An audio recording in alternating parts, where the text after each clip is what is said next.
ఎవరినైనా అడగండి ఇదే చెప్తారు.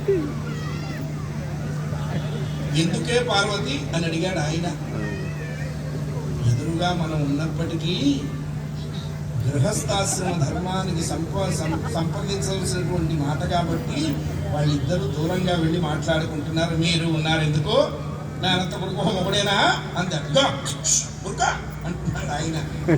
వీళ్ళు కొంచెం దూరం వెళ్ళి మాట్లాడుకొచ్చారు.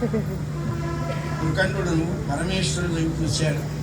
ఏమో ఏమిటి మీ ఆవిడ ఏం చెప్పింది నీకు? మహేశ్వర సంధ్యముందటందము